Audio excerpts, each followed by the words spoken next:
Hi again.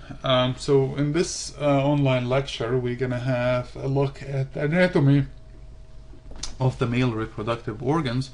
The primary sex organ is the testis, and then we're gonna have duct system that moves around the sperms. We have accessory glands, the bulbourethral gland, we have the prostate, and we have the seminal vesicle. We'll talk about that. We have the copulation organ, that is the penis. So let's start just here getting a general perspective on the male reproductive system. Here we have the testis, and the testis has many layers of connective tissue wrapping it. We'll see that in a little bit. And from the testis we see here the epididymis. Here is the epididymal head, here is the body and the tail. And from here we will go into the ductus deferens, or the vas deferens, which goes round, round, round, and then behind the ureter it's going to spin, and it will join the duct from the seminal gland or the seminal vesicle, and that will be the seminal duct. And when the two form together, the vas deferens and the seminal duct, it will give you a common duct here called ejaculatory duct, that is really literally inside the prostate. And from here it's going to go to the urethra, into the spongy urethra, which is inside the penis, or the penile urethra, and finally outside.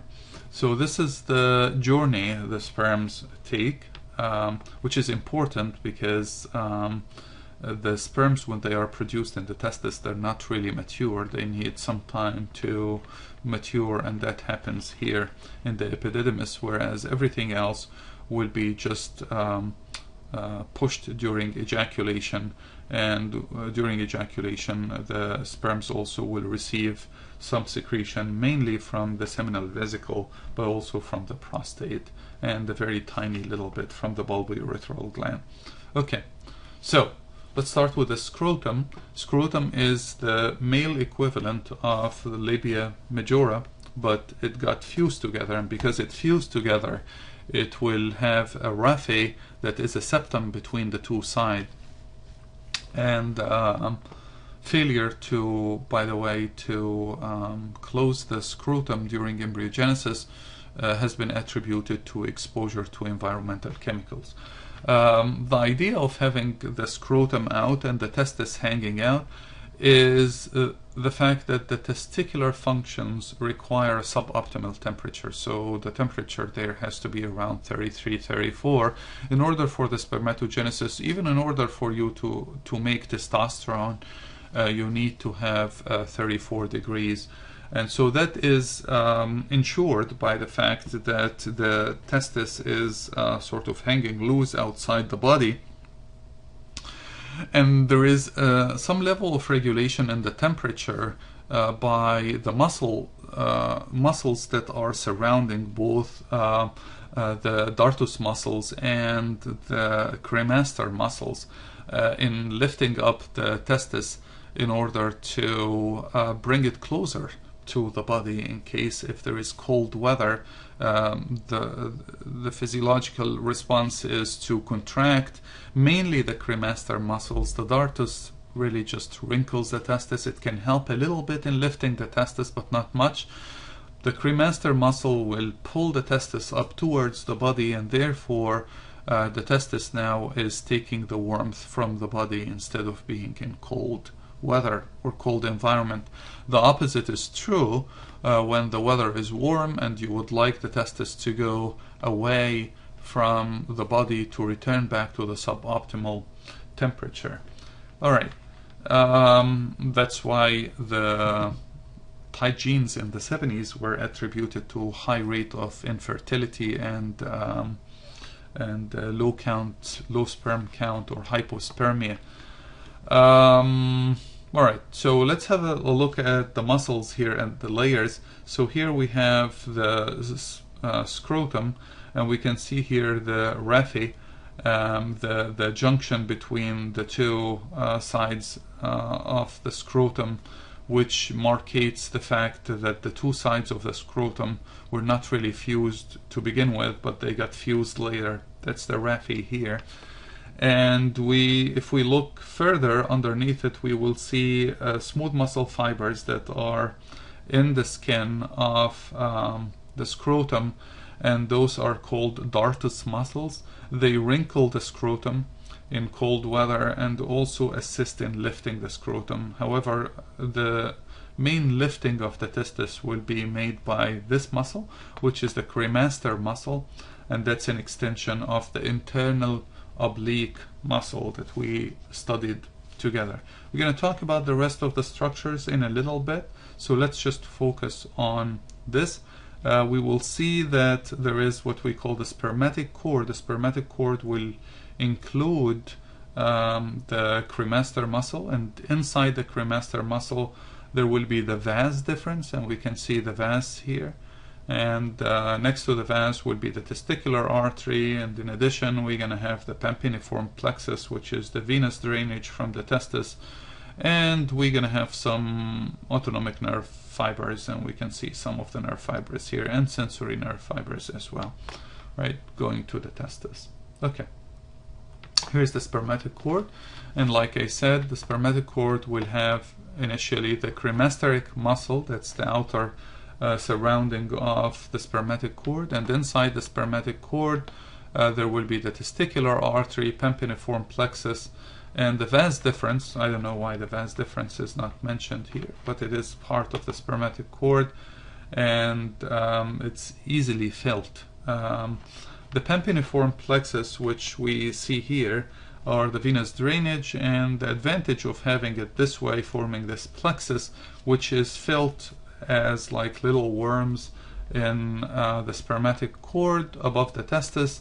The fact that they drain the blood from the testis is in suboptimal temperature, therefore the blood inside the veins is suboptimal temperature, and the blood coming from the testicular artery is regular temperature. So you would like to cool it down by the pampiniform plexus before it reaches to the testis, and that's a counter current cooling system that we have here. Sometimes, of course, if someone has congestion in this vein for one reason or the other, then those veins end up to be really, really big, and we call that varicocele.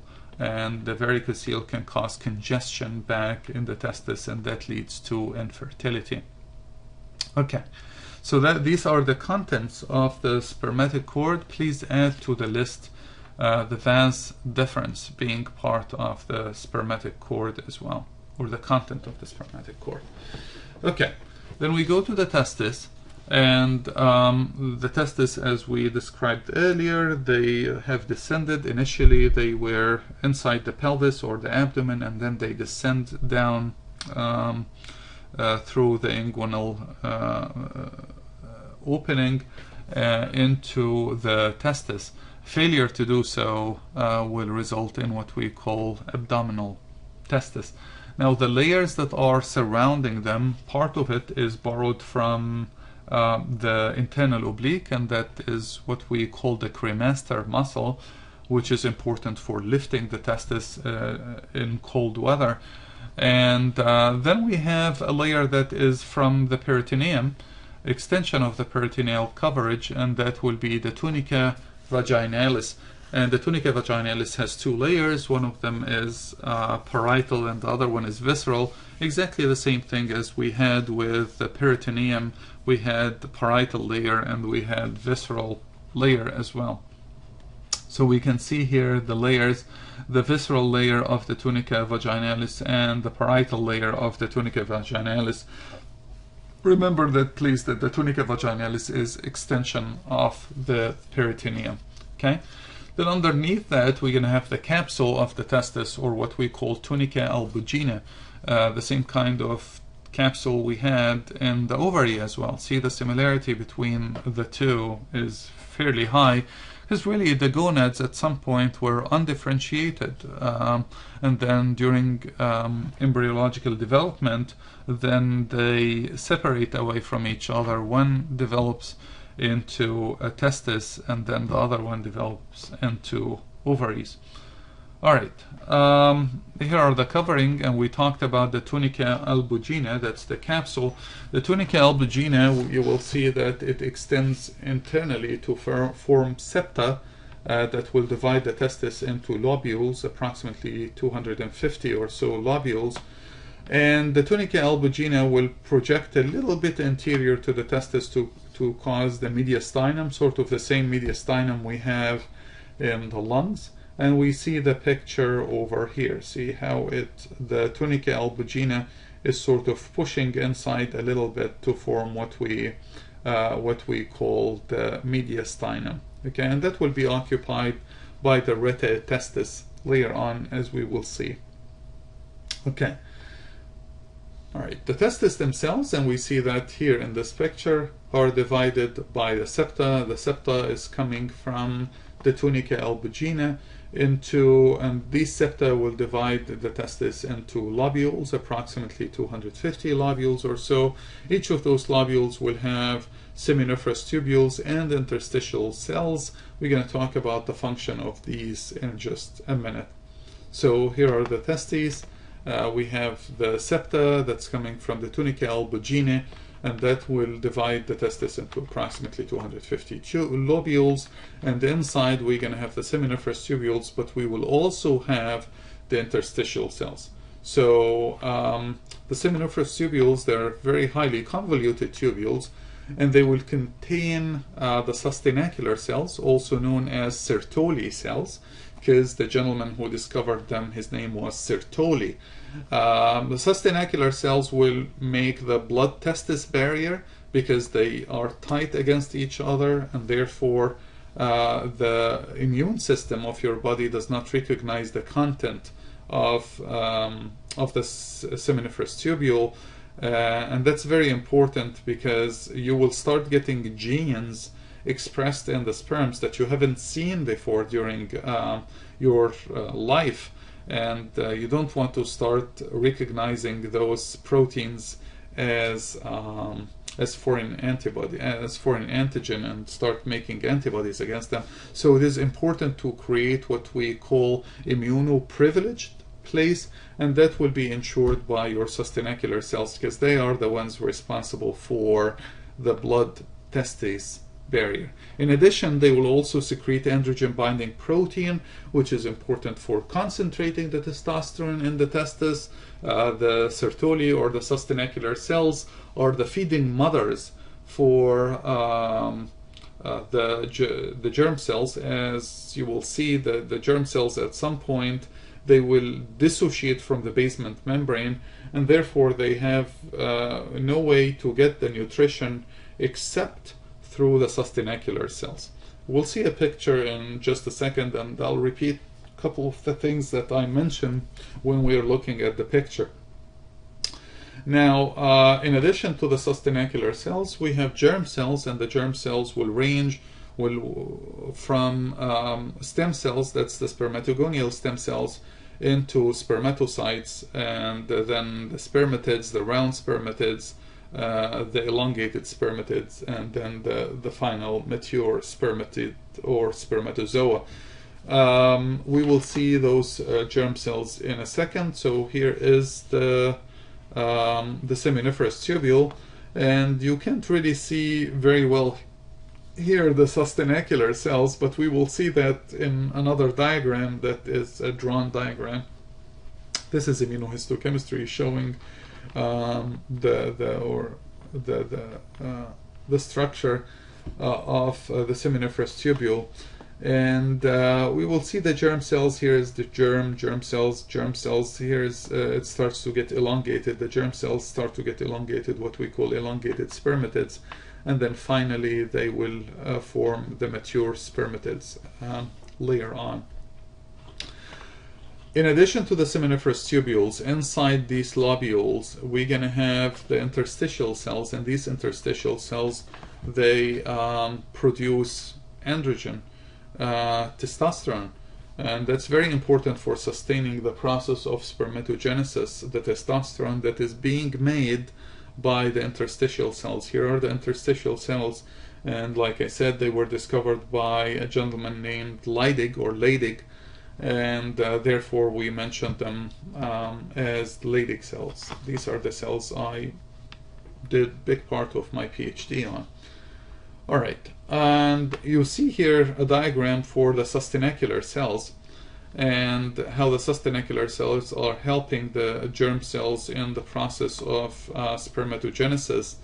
In addition, by the way, which is not mentioned in your book, we have a third cell layer here, and that is a myocyte, or a smooth muscle cell that surrounds the seminiferous tubules. You can sort of see it here on the very outer aspect of the seminiferous tubule. In addition to the fact that if they contract, they will squeeze the sperms out of the seminiferous tubules.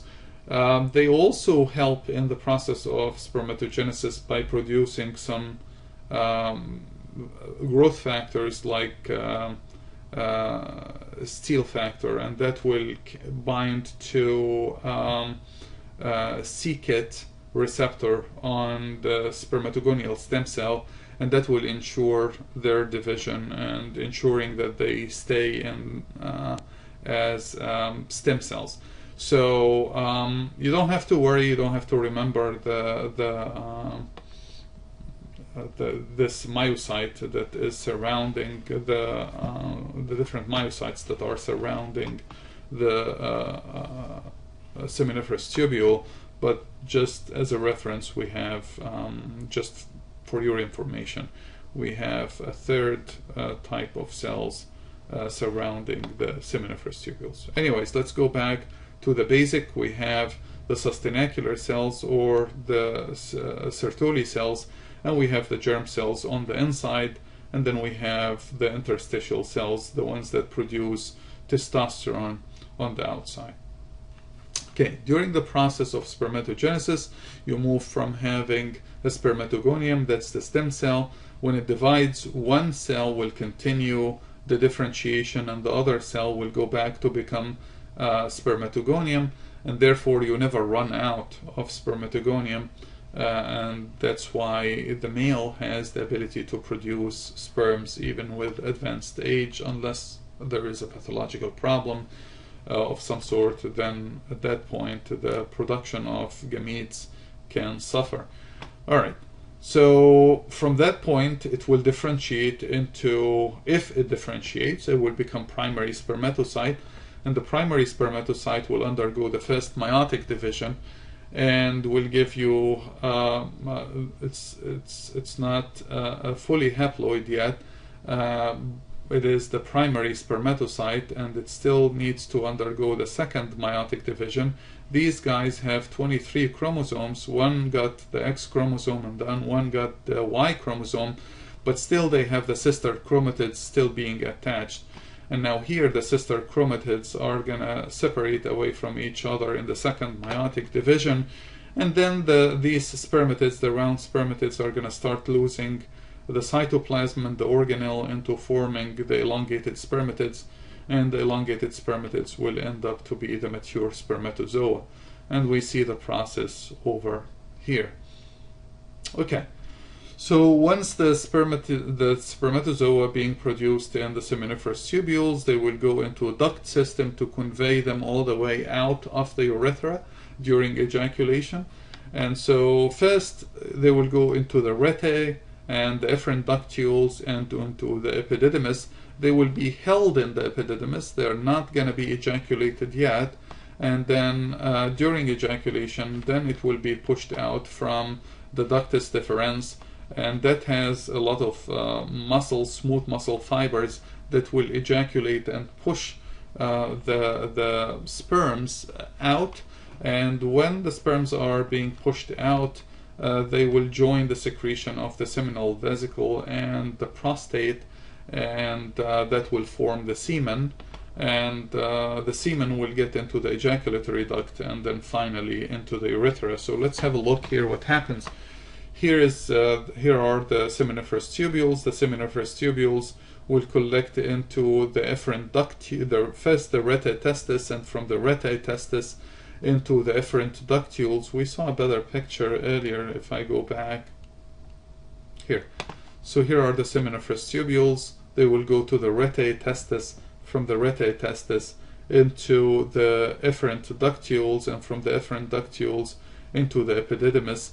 This is very convoluted tubule, goes on and on around itself like this, will form the head, the body, and the tail, and then it will end up with what we see here as the vas deferens. Okay, so the tail starts here, but then it continues a little bit up, and the vas deferens is what you see over here. Okay, so here you didn't see those structures very well, that's why I had to go back to show you the other diagram or picture drawing. Then we go from here into the vas deferens, and as you can see, the vas deferens is spinning behind the ureter. This is from the posterior aspect, by the way. So it spins behind the ureter, and then it will join the seminal vesicles behind the urinary bladder into the prostate. It pierces the prostate from behind, and then when it joins the seminal vesicle or the seminal duct, then it will form together something called ejaculatory duct, and the ejaculatory duct is situated inside the prostate, and from here it will go to the urethra, first the prostatic urethra, the membranous urethra, and then the spongy urethra over here. We're going to talk about the different areas in the urethra again, which we mentioned before when we were talking about the urinary system, but we will bring it back in this lecture. Alright, so here is again the seminiferous tubules, the rete testis, the efferent ductules, and then we have the epididymis. Epididymis will have the head, the body, and the tail. And from here it will continue as the vas deferens. This is the part that gets ligated or cut, snipped in the process of vasectomy as a method for contraception, so that the sperms will never be ejaculated. All right. The epididymis, which is a very convoluted tubule. It started with the efferent ductule emptying there. Epididymis will have the head, the body, and the tail, and the epididymis is a very important place for maturing the sperms. The sperms that are produced are not ready yet, the capacitation is not made yet. In addition, the sperms have too much liquids. The liquids that fluid came from the seminiferous tubules. The epididymis will start removing most of that liquid and concentrate the sperms. All right, and so here is again a picture of the epididymis. Here is the head, the body, and the tail of the epididymis. Now, from that point, it will go to the ductus deferens, and the ductus deferens have lots of muscle fibers, smooth muscle fibers, that will be able to ejaculate or eject the sperms out towards the seminal vesicle, where it will be combined with seminal secretion and prostatic secretion distally. Again, the ductus deferens is the part that is cut or ligated during vasectomy. When the ductus deferens approaches the prostate, it enlarges to form the ampulla, and the ampulla will unite with the proximal portion of the seminal vesicle to form what we call ejaculatory duct. And we can see here is the seminal vesicle, here is the ampulla. It will form together with the duct here from the seminal vesicle, will form the ejaculatory duct, and the ejaculatory duct, as I said earlier, is embedded inside the prostate tissue. This is a posterior view, by the way, so the vas deferens is really spinning behind the bladder, not anterior to the bladder. Okay? All right. The ejaculatory duct is formed by uniting the vas deferens with the seminal vesicle, and that is inside the prostate gland, and it's about 1 to 2 centimeters long. The accessory glands we see here, one of them is the seminal vesicle, and we're going to talk about that in a short bit. That's the one that produces most of the bulk of the semen, and it gives also the prostaglandin, and the prostaglandin has lots of very, very important functions. Initially, the prostaglandin, we thought it's made by the prostate, that's why it was called prostaglandin, but really we discovered that the prostaglandin is made by the seminal vesicle, but still we call prostaglandin, although it's not really made by the prostate. All right. From that point on, it will go to the urethra, and as you see here, the urethra has the prostate or the prostatic urethra, the membrane urethra, which is not surrounded by tissue, only by just the pelvic diaphragm here, the urogenital diaphragm, and it will receive at that point some additional secretion from the bulbourethral gland or Cooper gland, and then it will go into the spongy or the penile urethra. So here are the areas, and you need to know those: prostatic urethra, membranous urethra, and the spongy urethra. All right. Accessory glands, things that pour more secretion in addition to the sperms. The sperms are made in the seminiferous tubules, but what else contribute to the bulk of the semen? Seminal vesicle is number one. It produces the main bulk of the semen, and then prostate gland and the bulbourethral gland. Let's talk about each of them. The seminal gland, we saw where it is. It secretes viscous whitish yellow alkaline. Why alkaline? To neutralize the acidity of the vagina and also the acidity of the urethra, in case there is acidity in the urethra from the urine. It also contains fructose, and the fructose is very important for a nutritional substance for the sperms to, or the spermatids to, not the spermatids, the spermatozoa, to feed on.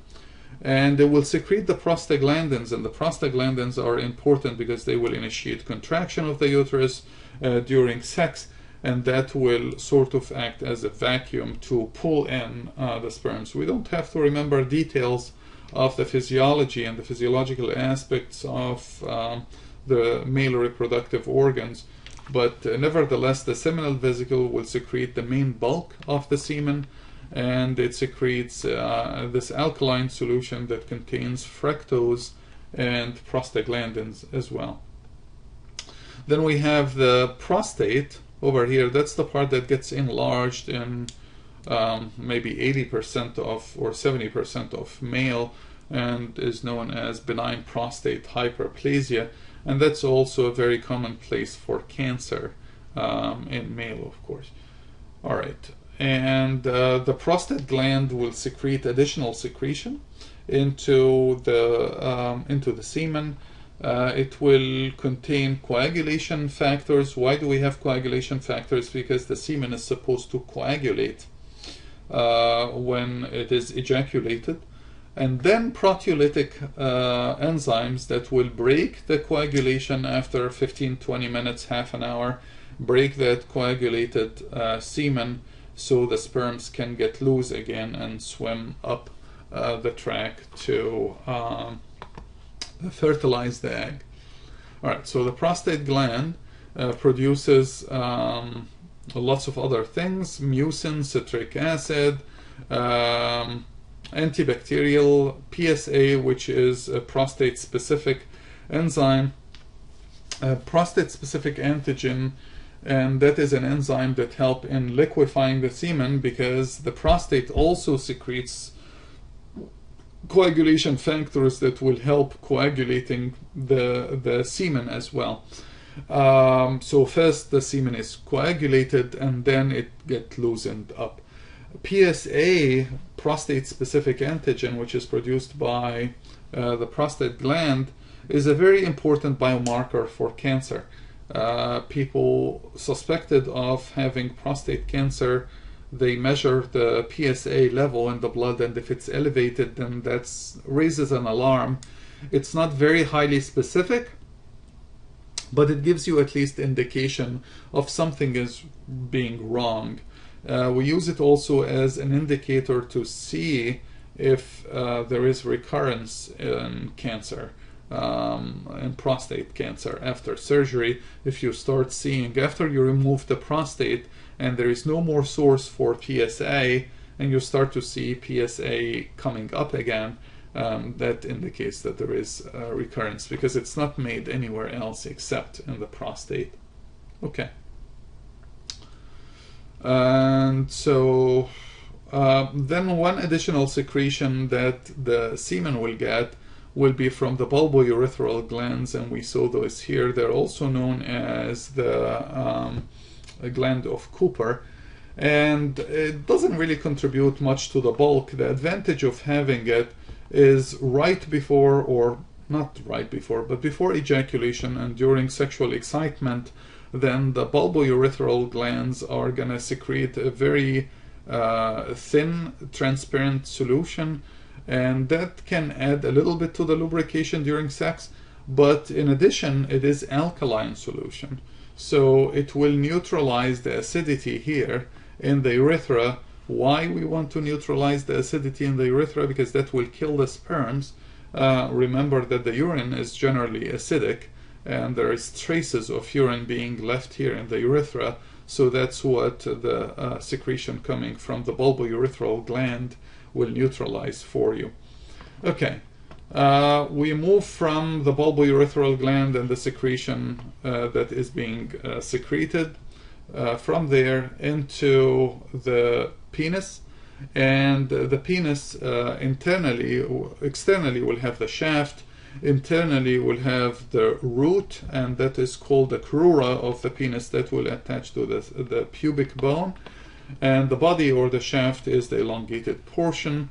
The very tip of the penis is called the glans penis, and it is covered by the skin or the foreskin, which is the equivalent of the prepuce, which we had in around the clitoris, and that's the part here in the penis. The foreskin is the part that gets removed during circumcision, of course.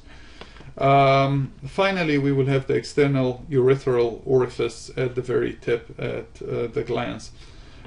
So the way it's formed, the penis is formed by three erectile tissues, one pair here on each side. It's called corpus cavernosus, and one pair at the bottom, and we call that corpus spongiosum. And the corpus spongiosum will house internally here the urethra. So these guys, of course, will get engorged with blood because of the vasodilation of the arteries, and then there is no exit for the blood, and that will lead to the erection during sexual excitement, and that's attributed to those three erectile tissues. Corpus cavernosum, these are two, one on each side, and then we have here corpus spongiosum that is at the bottom, at the dorsal aspect, and that is the one surrounding the urethra. Okay, so here is the corpus cavernosus, or corpora cavernosa, and that is on